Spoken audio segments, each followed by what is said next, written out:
السلام علیکم ورحمۃ اللہ وبرکاتہ۔ ناظرین، حضرت ابو عبیدہ خالد بن ولید رضی اللہ تعالیٰ عنہم اور دوسرے سالاروں نے طے کر رکھا تھا کہ وہ باہر نکل کر عیسائیوں پر حملے کریں گے، لیکن حملوں کی نوبت ہی نہ آئی۔ محاصرے کا چوتھا یا پانچواں دن تھا، عیسائیوں میں ہڑبہنگ سی بپا ہو گئی۔ ان پر کوئی مصیبت نازل ہو گئی تھی یا ہو رہی تھی۔ مسلمان جو دیوار پر کھڑے تھے وہ حیرت سے دیکھ رہے تھے کہ انہیں ہوا کیا ہے۔ دور افق سے گرد اٹھنے لگی جو پھیلتی اور اوپر ہی اوپر اٹھتی گئی۔ یہ کسی قافلے کی اڑائی ہوئی گرد نہیں تھی، فوج کی گرد معلوم ہوتی تھی۔ عیسائیوں میں جو افراتفری بپا ہوئی تھی وہ زیادہ ہو گئی اور وہ لڑنے کی ترتیب میں آنے لگے۔ گرد ابھی دور ہی تھی، عیسائیوں نے محاصرہ اٹھا دیا اور وہ بڑی تیزی سے ایک سمت کو روانہ ہو گئے۔ مسلمانوں نے قلعے کی دیواروں پر نعرے لگانے شروع کر دیے۔ گرد میں سے ایک فوج آہستہ آہستہ نمودار ہونے لگی۔ یہ مسلمانوں کی فوج تھی، عیسائیوں کو اس کی آمد کی اطلاع پہلے ہی مل گئی تھی۔ مورخوں نے لکھا ہے کہ عیسائی غیر تربیت یافتہ تھے، وہ وہاں رکتے تو خود مارے جاتے۔ حمص کے دروازے کھل جاتے اور اندر سے بھی مسلمانوں کی فوج باہر آ جاتی۔ عیسائیوں کا انجام بہت برا ہوتا۔ انہوں نے یہ خطرہ بھی دیکھ لیا تھا کہ وہ اپنی بستیوں میں کوئی فوج نہیں چھوڑ آئے تھے۔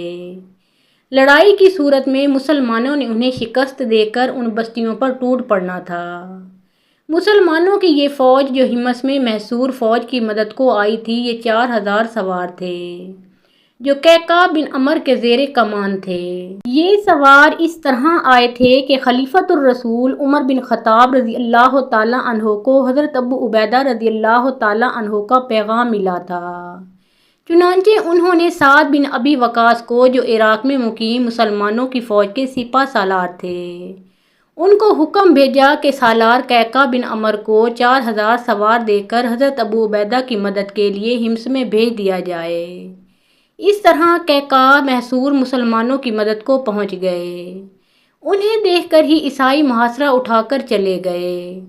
خلیفہ کے حکم کے مطابق جزیرہ کے تمام علاقے کو مسلمانوں نے اپنی عملداری میں لے لیا۔ عیسائیوں کے خلاف کوئی تعذیبی کارروائی نہیں کی گئی۔ اگر کہیں عیسائیوں نے مسلح مزاحمت کی تو ان کے خلاف جنگی کارروائی کی گئی۔ شمالی سرحد کو تخریب کاری سے بچانے کے لیے حضرت ابو عبیدہ نے سرحد پار جا کر حملے شروع کر دیے۔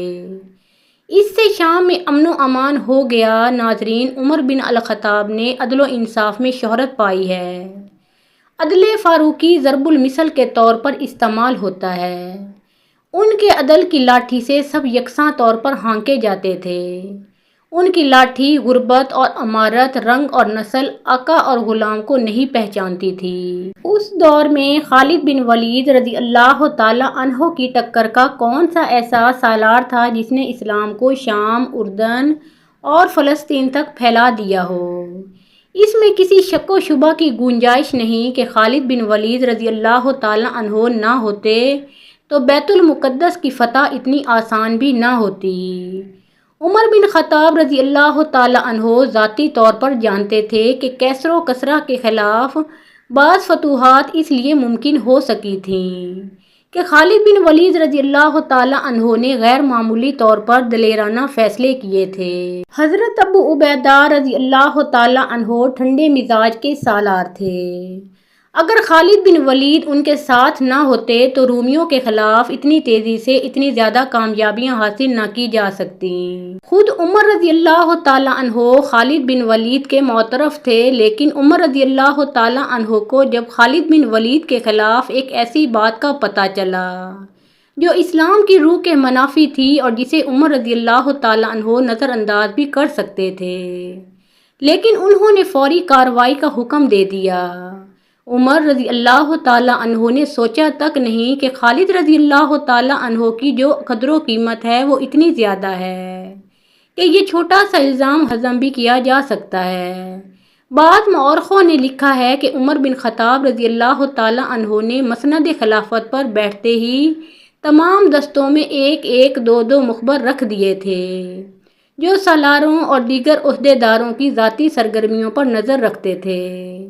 جب شام میں امن و امان ہو گیا اور خالد بن ولید کو کنسرین کا حاکم بنا دیا گیا، عمر رضی اللہ تعالیٰ عنہ کو مدینہ میں اطلاع ملی کہ خالد رضی اللہ تعالیٰ عنہ نے ایک شاعر کو، جس کا نام اشعث بن قیس تھا، 10,000 درہم صرف اس لیے انعام کے طور پر دیے ہیں کہ اس نے کنسرین جا کر خالد بن ولید کی فتوحات کو خراج تحسین پیش کرنے کے لیے ایک قصیدہ پڑھا تھا۔ اشعث بن قیس بنو کندا کا سردار تھا۔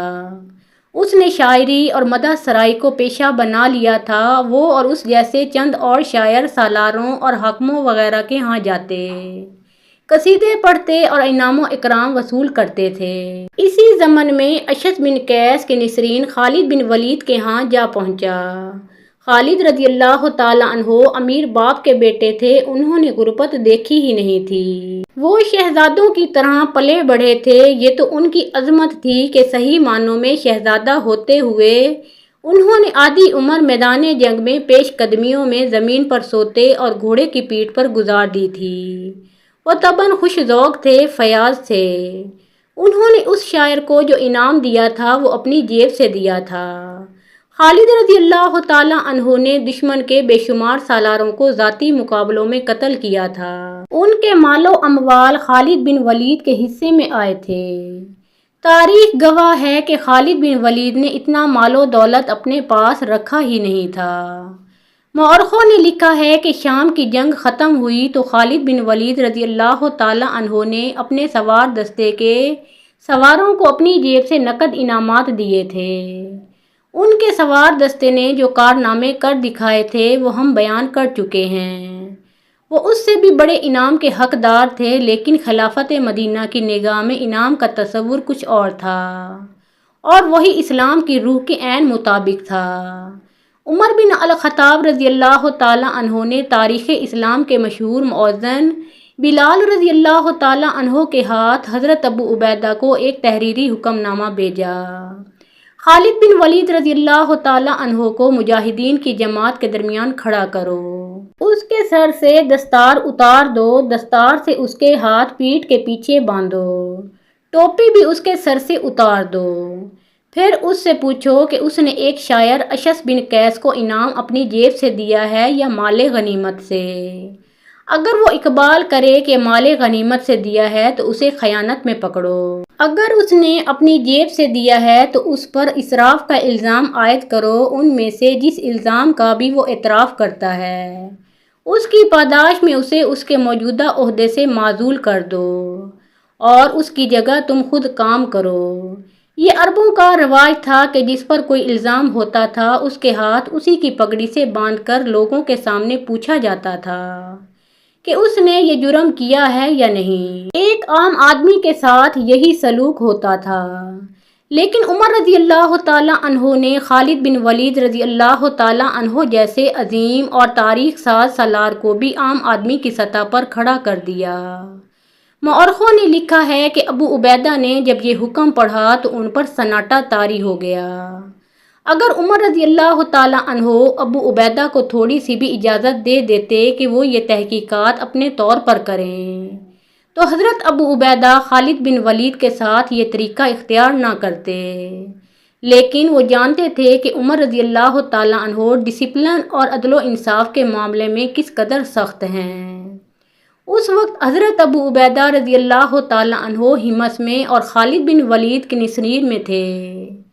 حضرت ابو عبیدہ نے قاصد کو بھیجا کہ وہ کنسرین سے خالد بن ولید کو بلا لائے۔ خالد رضی اللہ تعالیٰ عنہ جب حمص پہنچے تو حضرت ابو عبیدہ کے چہرے پر اداسی کے آثار دیکھے۔ امیر المومنین نے تجھ پر الزام عائد کیا ہے کہ تو نے 10,000 درہم اشعث کو دیے ہیں۔ وہ اگر مال غنیمت میں سے دیے ہیں تو یہ خیانت کا جرم ہے، اور اگر اپنی جیب سے دیے ہیں تو یہ فضول خرچی ہے جو کہ اسلام کی نگاہ میں ناجائز ہے۔ بلال رضی اللہ تعالیٰ عنہ یہی جواب لینے آیا ہے۔ خالد رضی اللہ تعالیٰ عنہ کا رد عمل یہ تھا کہ ان پر خاموشی طاری ہو گئی۔ ابو عبیدہ رضی اللہ تعالیٰ عنہ نے ایک بار پھر پوچھا، لیکن خالد بن ولید کے منہ سے ایک لفظ بھی نہ نکلا۔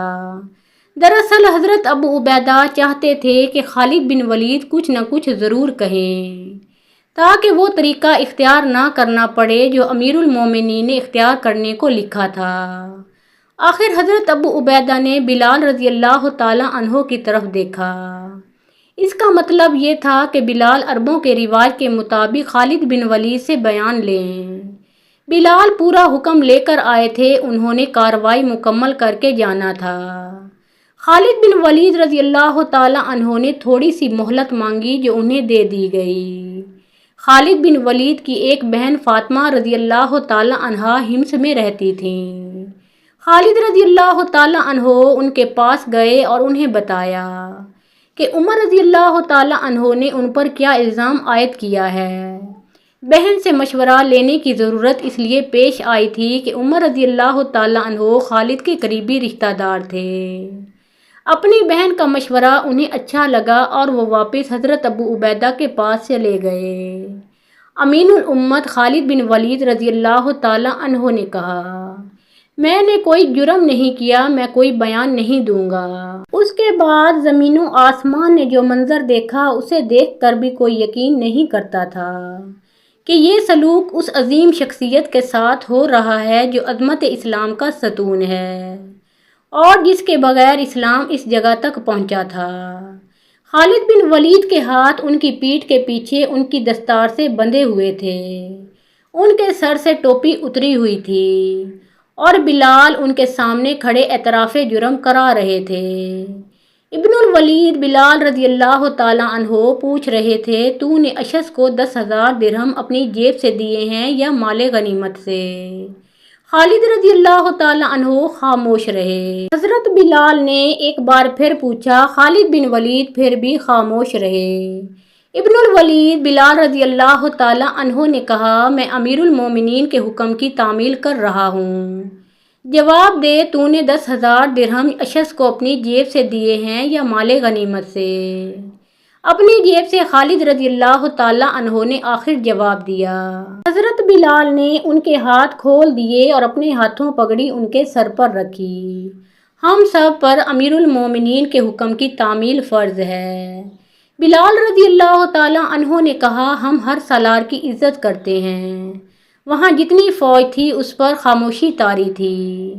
اس خاموشی میں اضطراب چھپا ہوا تھا، ہر کسی کے چہرے پر گلہ اور شکوہ تھا۔ کم از کم خالد بن ولید رضی اللہ تعالیٰ عنہ کے ساتھ یہ سلوک نہیں ہونا چاہیے تھا، لیکن نظم و ضبط کا تقاضا تھا کہ ایک جائز کارروائی کے خلاف کوئی نہیں بول سکتا۔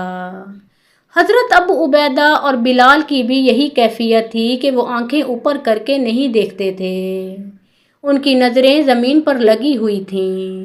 خالد بن ولید رضی اللہ تعالیٰ عنہ اس خیال سے گھوڑے پر سوار ہوئے اور وہاں سے نکل آئے کہ معاملہ یہیں پر ختم ہو گیا ہے۔ 7-8 دن گزر گئے، خالد رضی اللہ تعالیٰ عنہ کو کوئی حکم نہ ملا، وہ حمص گئے اور حضرت ابو عبیدہ سے ملے۔ ابو سلیمان ابو عبیدہ رضی اللہ تعالیٰ عنہ نے امیر المومنین کا حکم نامہ خالد کے آگے کرتے ہوئے کہا، یہ پڑھ لو، یہ وہ حکم نامہ تھا جو امیر المومنین نے حضرت ابو عبیدہ کی طرف بھیجا تھا کہ خالد رضی اللہ تعالیٰ عنہ جو بھی اعتراف کریں انہیں معزول کر دیا جائے۔ تجھ پر اللہ کی رحمت ہو امین الامت، امیر المومنین کا یہ حکم مجھے اسی روز کیوں نہ سنا دیا؟ خدا کی قسم ابو سلیمان حضرت ابو عبیدہ نے کہا، میں اپنی زبان سے تجھے دکھ نہیں دے سکتا تھا، یہ دکھ میرے لیے بھی کم نہیں کہ تجھے معزول کر دیا گیا ہے۔ خالد رضی اللہ تعالیٰ عنہ خاموشی سے اپنے گھوڑے پر سوار ہوئے اور حمص سے نکل آئے۔ گھوڑے نے انہیں کنسرین پہنچا دیا۔ شہر کے اندر جاتے ہی انہوں نے اپنے اس گھڑ سوار دستے کو بلایا جو انہوں نے اپنے ہاتھوں سے تیار کیا تھا۔ یہ چنے ہوئے سواروں کا دستہ تھا۔ اس دستے نے اپنے سے کئی گنا قوی دشمن کے پاؤں اکھاڑے تھے۔ اس دستے سے خالد بن ولید کو بہت ہی پیار تھا۔ انہوں نے انتہائی مختصر الفاظ میں سواروں کی کامیابیوں کی، ان کی برق رفتاریوں کی، جانبازی اور سرفروشی کی دل کھول کر تعریف کی، پھر انہیں بتایا کہ وہ ہمیشہ کے لیے ان کا ساتھ چھوڑ رہے ہیں۔ سواروں کا رد عمل یہ تھا جیسے ان کی سانسیں رک گئی ہوں۔ دردناک سا ایک سکوت تھا جو ان پر طاری ہو گیا تھا۔ اس سکوت کو سواروں کی سسکیوں نے توڑا۔ خالد بن ولید رضی اللہ تعالیٰ عنہ نے گھوڑا موڑا اور وہاں سے ہٹ آئے۔ وہاں سے خالد بن ولید حمص گئے، تمام مجاہدین سے ملے، سب کو خدا حافظ کہا اور مدینہ کو روانہ ہو گئے۔ خالد بن ولید مدینہ میں داخل ہوئے تو اتفاق سے عمر رضی اللہ تعالیٰ عنہ انہیں ایک گلی میں آتے مل گئے۔ ابو سلیمان عمر رضی اللہ تعالیٰ عنہ نے خالد بن ولید کے جنگی کارناموں کو ان الفاظ میں سراہا: تو نے وہ کام کیا ہے جو کوئی اور نہیں کر سکتا تھا، مگر ہر کام اللہ کرتا ہے، اور تو نے جو کام کیا ہے وہ کسی بھی مسلمان کو پسند نہیں آیا۔ خالد رضی اللہ تعالیٰ عنہ نے کہا: اے ابن خطاب، تو نے میرے ساتھ بے انصافی کی ہے، کہاں سے آئی یہ دولت کہ تو اسے ناجائز اسراف میں پھینکتا پھرتا ہے؟ عمر رضی اللہ تعالیٰ عنہ نے کہا: ابو سلیمان، کیا تو رومیوں اور فارسیوں جیسا بادشاہ بننا چاہتا ہے؟ خدا کی قسم تو میرے لیے قابل احترام ہے، تو مجھے عزیز ہے، اب تجھے مجھ سے کوئی شکایت نہ ہوگی۔ خدا کی قسم میں کسی سالار، کسی امیر اور کسی حاکم کو بادشاہوں جیسا نہیں بننے دوں گا کہ جس نے جھوٹی مدح کی اس کی جھولی انعام سے بھر دی۔ خالد رضی اللہ تعالیٰ عنہ ایک دو دن مدینہ میں رہ کر کنسرین چلے گئے۔ ناظرین، اس واقعے کے متعلق بہت کچھ کہا جا سکتا تھا اور بہت کچھ کہا جا چکا ہے، تاریخ دانوں نے اپنی اپنی رائے دی ہے۔ بعض نے عمر رضی اللہ تعالیٰ عنہ کے اس فیصلے کے خلاف لکھا ہے۔ خلفائے راشدین کو رسوا کرنے والوں نے لکھا ہے کہ عمر کے دل میں خالد رضی اللہ تعالیٰ عنہ کے خلاف ذاتی رنجش تھی، جسے انہوں نے یوں مٹایا کہ خلیفہ بنتے ہی خالد کو معزول کر دیا۔ حقیقت کچھ اور تھی۔ اگر ہم آج کے دور کو اور آج کے حکمرانوں کو سامنے رکھ کر سوچیں تو عمر رضی اللہ تعالیٰ عنہ کا یہ فیصلہ اچھا نہیں لگتا، اور اگر ہم اس دور کو تصور میں لائیں اور گہرائی میں جائیں تو ہم اس نتیجے پر پہنچتے ہیں کہ عمر رضی اللہ تعالیٰ عنہ کا فیصلہ صحیح تھا۔ غور کیجئے، عمر رضی اللہ تعالیٰ عنہ نے کہا تھا کہ تم بادشاہ بننا چاہتے ہو۔ بادشاہوں کے انداز یہی ہوتے ہیں کہ جس نے تعریف میں دو کلمے دیے تو اسے انعام و اکرام سے مالا مال کر دیا۔ غور کیجئے، عمر بن خطاب کی نظر آنے والے وقت کے پردے چاک کر کے کتنی دور چلی گئی تھی۔ خلفائے راشدین کے بعد آنے والے خلفاء نے انعام و اکرام کا سلسلہ شروع کر دیا تھا۔ عباسی تو روایتی بادشاہ بن گئے تھے، اندلس کے آخری دور کو دیکھیے، دربار لگا ہوا ہے، شاعر اور ادیب منظوم اور نثری قصیدے پڑھ رہے ہیں اور انعامات سے چولیاں بھر رہے ہیں۔ خوشامد ایک فن اور ایک پیشہ بن گیا ہے، اور ان انعام خوروں، مدح سراؤں اور خوشامدیوں نے سلطنت اندلس کو سقوط غرناطہ تک پہنچایا۔ اس کے بعد سلطنت اسلامیہ بادشاہوں میں بٹ گئی۔ ہندوستان میں مغلیہ سلطنت کے انعام مشہور ہوئے اور اس سلطنت کو زوال آیا۔ اب پاکستان میں دیکھ لیں، انعام و اکرام کا وہی مذموم سلسلہ چل رہا ہے جسے اسلام نے ناجائز اسراف قرار دیا تھا۔ خالد بن ولید رضی اللہ تعالیٰ عنہ نے تو اپنی جیب سے انعام دیا اور معزولی کی سزا پائی تھی، لیکن ہمارے حکمران سرکاری خزانے سے انعام دیتے چلے جا رہے ہیں۔ عمر رضی اللہ تعالیٰ عنہ نے اس لیے بھی خالد بن ولید کو نہیں بخشا تھا کہ عدل و انصاف اور سزا میں چھوٹے بڑے کا فرق نہ رہے۔ انہوں نے سوچا تھا کہ انہوں نے خالد بن ولید کو معاف کر دیا تو یہ دستور بن جائے گا کہ سالار، امیر، حاکم اور حیثیت والے افراد کو سزا مل ہی نہیں سکتی اور اسلامی معاشرہ چھوٹے اور بڑے میں بٹ جائے گا۔ عمر رضی اللہ تعالیٰ عنہ احکام منوانے میں اس قدر سخت تھے کہ انہوں نے اپنے بیٹے کو 100 کوڑوں کی سزا دی تھی۔ 80 کوڑے مارے گئے تو ان کا بیٹا مر گیا۔ عمر رضی اللہ تعالیٰ عنہ کو اطلاع دی گئی۔ انہوں نے حکم دیا کہ 100 کوڑے پورے کرو، باقی 20 کوڑے اس کی لاش پر مارو۔ ناظرین، مدینہ سے خالد بن ولید کنسرین گئے اور وہاں سے حمص چلے گئے۔ ان کی عمر کے باقی 4 سال وہیں گزرے۔ ایک وقت آیا کہ خالد بن ولید تنگ دست ہو گئے۔ اہل قریش کا شہزادہ، میدان جنگ کا بادشاہ، دل کا سخی اور فیاض، ہزاروں درہم حقداروں میں تقسیم کر دینے والا انسان مفلسی کے چنگل میں آ گیا۔ تھوڑے ہی عرصے کے بعد عمر رضی اللہ تعالیٰ عنہ نے کچھ مسلمانوں کے لیے وظیفہ مقرر کیا تھا جو کہ 3000 درہم سالانہ تھا۔ یہ خالد بن ولید کو بھی ملنے لگا۔ اس سے وہ حمص میں اپنے کنبے کے ساتھ زندگی کے دن پورے کرنے لگے۔ جنوری فروری 639 عیسوی 18 ہجری میں انہیں ایک اور صدمہ برداشت کرنا پڑا۔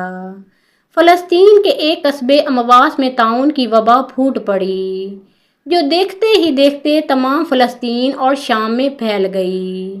لوگ بڑی تیزی سے موت کا شکار ہونے لگے۔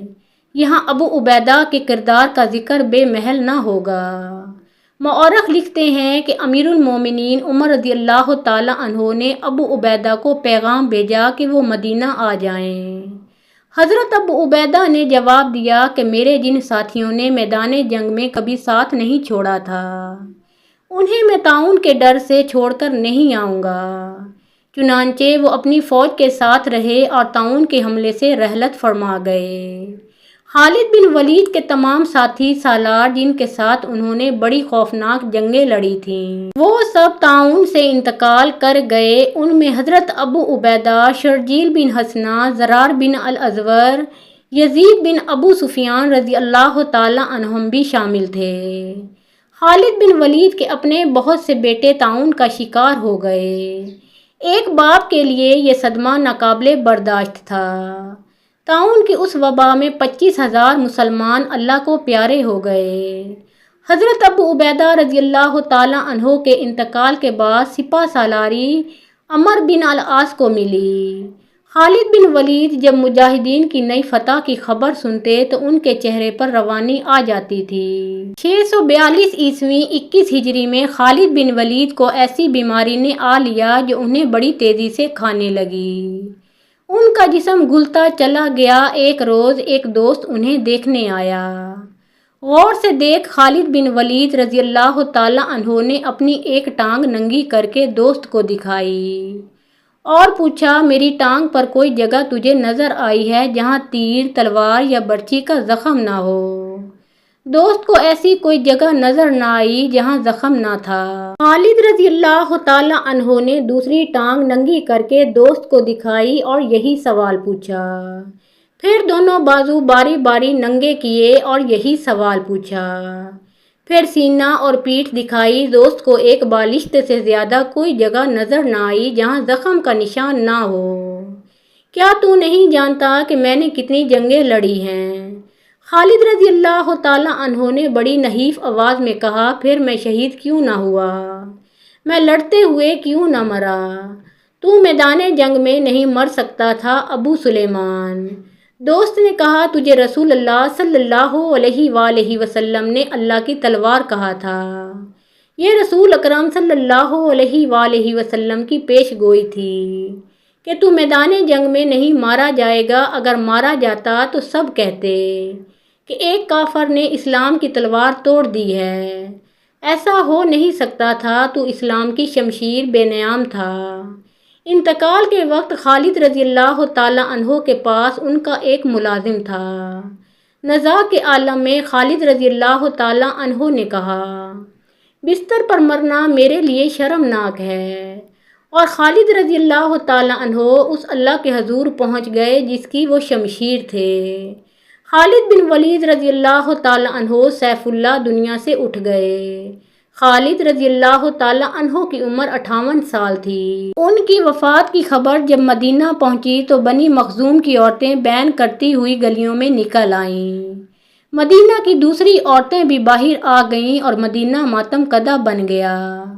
امیر المومنین عمر رضی اللہ تعالیٰ عنہ نے خلافت کی مسند پر بیٹھتے ہی حکم جاری کیا تھا کہ کسی کی وفات پر گریہ وزاری نہیں کی جائے گی۔ ان کے اس حکم پر سختی سے عمل ہوتا رہا تھا، مگر خالد رضی اللہ تعالیٰ عنہ کی وفات پر عورتیں گھروں سے باہر آ کر بیان کر رہی تھیں۔ عمر رضی اللہ تعالیٰ عنہ نے اپنے گھر میں بیٹھے ہوئے یہ آوازیں سنی تو وہ غصے سے اٹھے اور دیوار کے ساتھ لٹکتا ہوا درہ لے کر تیزی سے باہر کو چلے، لیکن دروازے میں رک گئے، کچھ دیر سوچ کر واپس آ گئے اور درہ وہیں لٹکا دیا جہاں سے اٹھایا تھا۔ بنی مخزوم کی عورتوں کو رونے کی اجازت ہے۔ عمر رضی اللہ تعالیٰ عنہ نے اعلان کیا، انہیں ابو سلیمان کا ماتم کر لینے دو۔ ان کا رونا دکھاوے کا نہیں، رونے والے ابو سلیمان جیسوں پر ہی رویا کرتے ہیں۔ حمص میں بڑا حسین اور خوبصورت ایک باغ ہے۔ پھولوں کے کیارے ہیں، درمیان میں راستے ہیں، درخت ہیں۔ اس باغ میں ایک مسجد ہے جو مسجد خالد بن ولید رضی اللہ تعالیٰ عنہ کے نام سے مشہور ہے۔ بہت دلکش مسجد ہے۔ اس مسجد کے ایک کونے میں خالد بن ولید رضی اللہ تعالیٰ عنہ کی قبر ہے۔ خالد بن ولید کی داستان شجاعت جاننے والوں کو آج بھی جیسے اس مسجد میں جا کر للکار سنائی دیتی ہے، آنا فارس الجدید، آنا خالد بن ولید۔